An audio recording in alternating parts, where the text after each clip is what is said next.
5 days on from the release of Nicky Hager's book, Dirty Politics, the Prime Minister has told Morning Report he is standing behind his staff and his ministers. Mr Hager's book claims to prove direct links between national and right-wing bloggers running smear campaigns against opponents. Since its release, its contents have dominated the election campaign. Mr Key says the public will have to draw its own conclusions about Mr Hager's book and how he got his information. What we do know is, you've got a book that's pretty selective in its emails, and they're based on one perspective and probably a bit out of context, and with a whole bunch of assumptions that either aren't correct or are made up and now can't be backed up. But who's behind it? You have to go and ask yourself the question: who has the motivation? Who has the capability? The answer is I don't know the answer to those. Well, let's have a look at some of those specifics in the book. Cameron Slater gets an OIA request granted from the SIS, which embarrasses Phil Goff. It's approved in a few days, which is unheard of for information to be released that quickly, especially from the highly sensitive SIS. Did that request come across your desk? No. So you're the minister responsible for the SIS, yet you did not sign off on that request? No. You had no knowledge that a request had been made? I knew there were requests because, I would have known, because generally they say, there's a series of requests into the SIS or the GCSB, but they often sign off on, they always sign off on things on their own timetable. We've got slightly better processes now, so they'll tell me. So you had, this is very unusual for a minister not to get OIA requests put by them before they go out. Not always, to be honest. Sometimes I myself am amazed the stuff I see on the paper that's been released under the SIS. But look, at the end of the day, Phil Goff made either a genuine mistake or he was incompetent. This is an issue from 3 years ago, which probably most voters aren't that interested in talking about now. But so why did Cameron Slater get the information that the general media asked for and didn't get? Well, you'd have to ask the SIS that. It must be to do with the way the request was written. And I think he actually didn't get the information. I can't remember because it's so many years ago now, but I think he got the title of what was in there. But that was because Warren Tucker did brief him. I was saying that publicly. Warren Tucker briefed him. I was saying everywhere because we knew he was briefed on the issue. Now, he either just genuinely forgot or he was incompetent and didn't realise it. But what ultimately happened there was that he was wrong, and Warren knew he was wrong and maybe he was offended by it, but it was a pretty simple thing, so he released it. Lots of OIAs go out quite quickly. Okay. It was nothing to do with me. The accessing of the Labour Party computer. You have said it is okay for Jason Eade to have looked and poked around in that material. I suppose there's a few assumptions in that whole thing. One, as I understand it, we can rehearse the whole thing, but one is that somehow National hacked into things. That's definitely not true.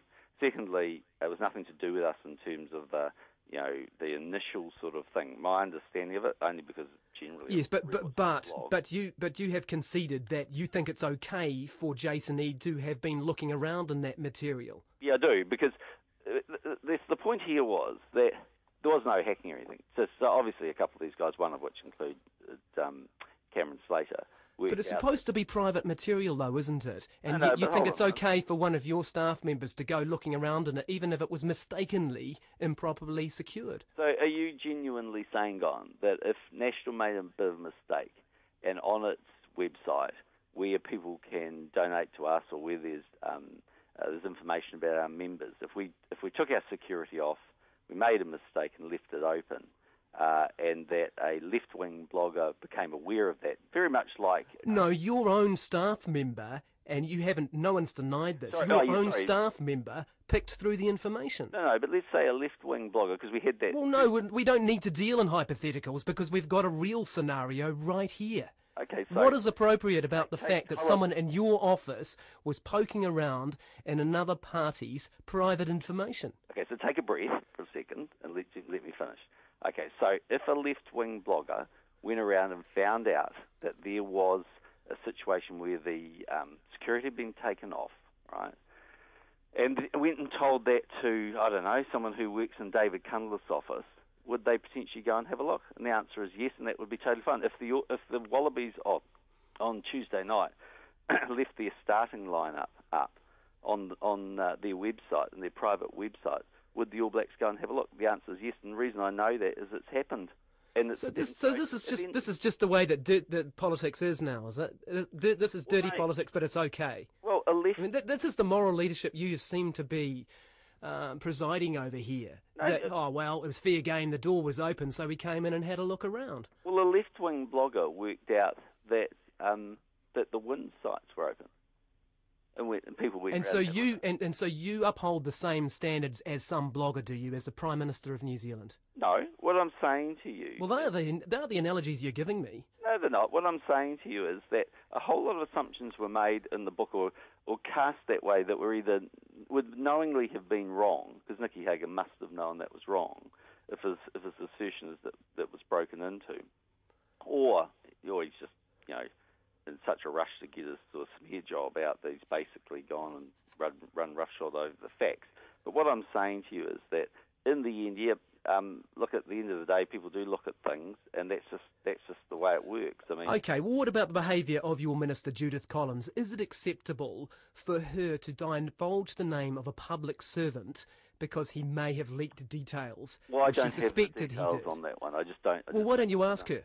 Well, because it's very historic. And look, to be in fact, with respect, Mr. Key, she has admitted that. She conceded she did pass on that name. Yeah, but I don't know the details of all of that scenario. So why don't you ask her? Because at the end of the day, we're 5 weeks out from an election. People can see that Nicky Hager's made a whole lot of things up in his book. He can see that he can't back a lot of them up. Well, I'm talking about one that can be backed up. You're not going to get away with that. Because this is one that can be backed up, because the Justice Minister of New Zealand has conceded publicly that she did pass on the name of a public servant. That resulted in him getting some pretty severe death threats. And you think that's okay? And people can see that... Is it okay? And people can see... Yes or no, is it okay? And people can see that this is... Is it okay? That people can see... Is it okay that Judith Collins did that, yes or no? And people can see that this is a smear campaign by Nicky Hager and Friday. I'm not asking you for a critique about Nicky Hager's motivations. I'm asking you about something that is publicly in the arena. Judith Collins has said, I passed on the name of this public servant, and we know what happened after that. I'm asking you a simple question. Was that appropriate, yes or no? The critique is totally relevant, because at the end of the day, I don't know all the context of what happened here and all those situations. You know the context here, Prime Minister. Please answer the question. Was it appropriate for your Justice Minister to pass on the name of a public servant doing his job who was then severely sanctioned on a website? So I don't know all the details behind all of that, but what I do know is that this is a series of selected pieces of information, many of which can't be backed up.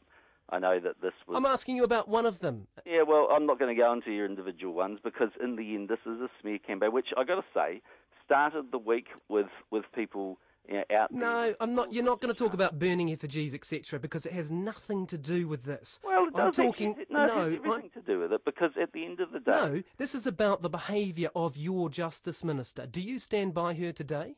Yeah, I stand by her, and in the end, it does have a lot to do with it, because we started the week with burning effigies, then we went into with FU videos, then we went into burning effigies, then we went into building. Okay, we're not going to traverse the whole history. Here's a final question for you. Were you aware that Jason Eade was running effectively a dirty tricks campaign from your office? Did you know about that? He's been briefing bloggers, and of course he briefs people on the right, just as people in... I'm sure in the Labour leadership over the years have briefed people on the left. Yeah, but he's not just briefing a blogger. There's a guy who writes, Feral dies in Greymouth, did world a favour, calls people in Christchurch after the earthquake a scum. Are you happy to associate yourself with Cameron Slater of Whale Oil? Well, at the end of the day, he's not my guy, Cameron Slater. I don't run anything. Anyone who knows Cameron Slater knows that he's a force unto himself. And at the end of the day, And what do you think of him? From a whole bunch of things. I'm not there to either defend the guy... But you are, because you engage with him, and your office was in a systematic campaign of feeding him information. No, what happens is, there's certainly, of course, we would brief bloggers and talk to bloggers, and there's a whole wide range of them, and so does the left. And if they don't, then you're either naive or... Do you respect the work he does? That's not for me to critique his stuff. What I have to do... Well, it is, because you engage with him. You've told us that. You text him, you talk to him. Okay, I'm not a political commentator. What I have to do is be aware of what's on blog sites. And the truth is, Guyon, you and I would have 50,000 more conversations than I have with that guy. So you can deny that if you want. So are you... At the end of the day, I talk to you. In your previous roles, I've spoken to you. Yes. I hardly talk to this guy. So are you equating the work that journalists at Radio New Zealand, Television New Zealand, TV3 and the other mainstream media do to a guy who says feral dies in Greymouth did world a favour and calls people in Christchurch scum? I don't agree with those comments, but he's a shock jock. Right? Are you equating him with the work that most mainstream journalists do and the public listening to this who consume their material? Are you saying to the public of New Zealand that's just the same as whale oil? Well, all I'm saying is, whether we like it or not, social media is part of the overall media network these days, and I have to deal with those issues like anyone else. That's the Prime Minister, John Key.